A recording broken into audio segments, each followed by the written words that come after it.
What's up, fam? Hope you're doing fantastic out there. Today we are taking a look at another awesome knife coming way of QSP, and as you can tell, it is Traditional Tuesday, which should give you a clue as to what we're taking a look at.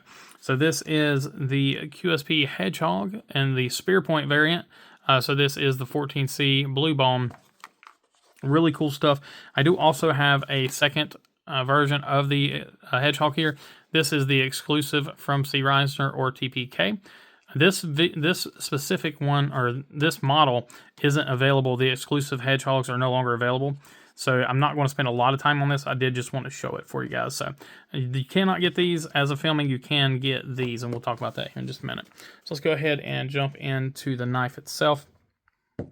And then we'll also show the spec card here. So there are your specs. Again, we are looking at a 14C 28N blade on the non-exclusive version, but your blade length is 2.92. Overall is 6.7. And there you can see your 4 different handle options. You have micarta, bacote wood, resin, which is a red resin, or the bone, which is again blue bone. Absolute stunner of a knife. Just gorgeous. When I saw this, I had to have it. We were setting up at Blade Show, and pulled this one out of the cases, and it spoke to me. And I told David, I said, man, I've got to have that one. I got to take it home with me. And yeah, we did. I ended up taking it home with me, so I'm very, very excited to have this in the collection. It is again, just an absolute gorgeous knife. This is my second QSP slip joint. The first one I have is the budget version of the Penguin slip joint.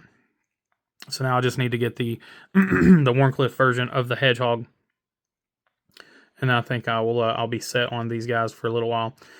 But yeah, let's go ahead and jump into some close-ups on this knife, and then we will just talk about everything here. We'll go ahead and look at both versions of the knife that I have here as well. So again, that beautiful polished stainless bolsters here with the QSP, the premium QSP pivot there.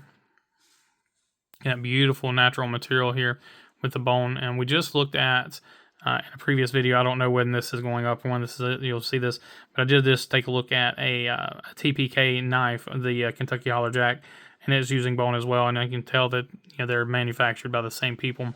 The attention to detail is just phenomenal from QSP on these knives. Beautiful, beautiful back spacer here with the spring. Everything is done very well. The hand satin on those, or the satin on these springs, looks gorgeous. Liners and everything are perfectly done. Bone doesn't have a ton of voids in it. The little miscolorations and things are all kept to a minimum, which again, it is a natural material, so you are going to have variations. But there's no massive chipping or massive voids or anything like that. You do have a lanyard hole there. Of course, perfectly centered.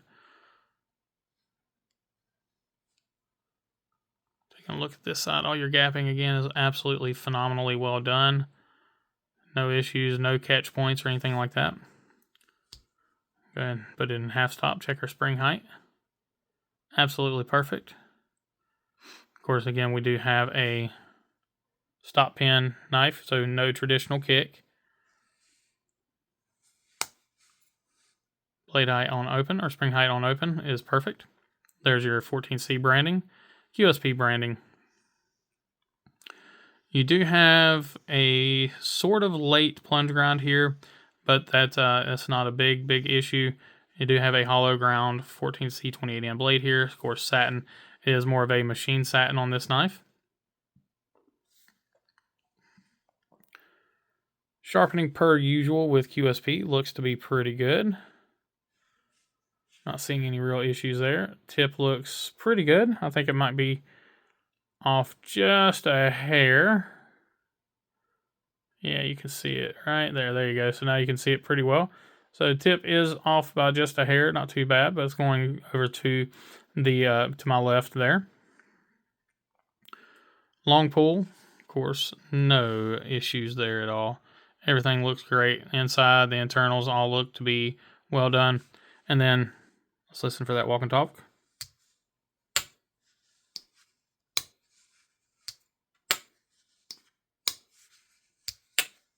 great sounding blade. Let's go ahead and pull in the TPK exclusive. So this one is done in S90V, saw cut titanium. So full titanium knife.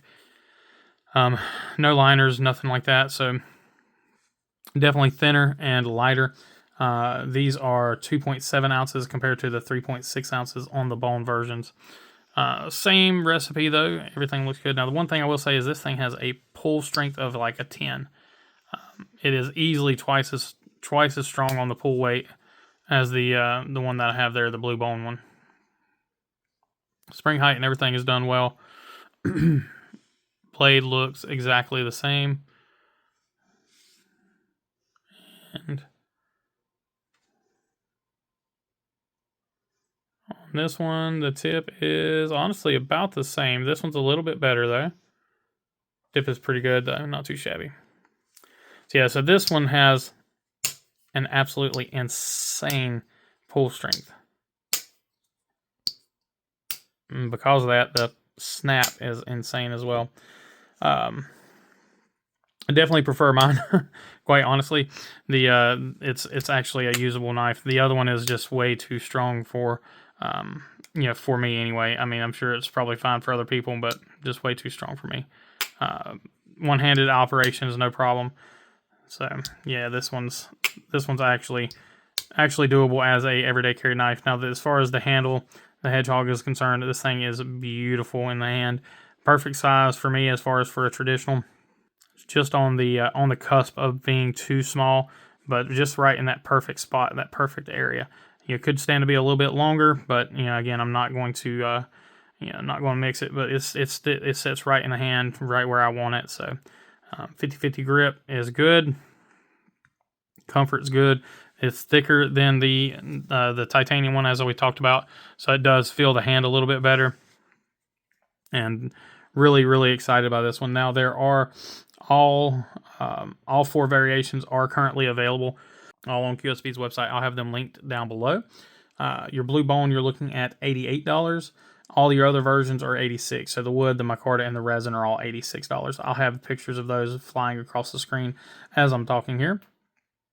And now the titanium version, when it was in stock, was $145. So that gives you an idea of the difference in price there. An extra, you're paying that extra $60 or so for that S90V and titanium. But yeah, other than that, there's not a whole lot to talk about on this knife. Just a fantastic job from QSP as per usual. They've really been killing it with with these slip joints and what they've been doing for the guys at TPK as well. Has just been absolutely astonishing. So hopefully they keep up the great work, and I look forward to checking out some more of these knives in the future. But let me know what you guys think. Is this one that y'all have been interested in, or one that you've been pining after? And let me know down in the comments below. And most importantly, I appreciate each and every one of y'all. Please remember to be kind, be humble, and be EDC. Take care.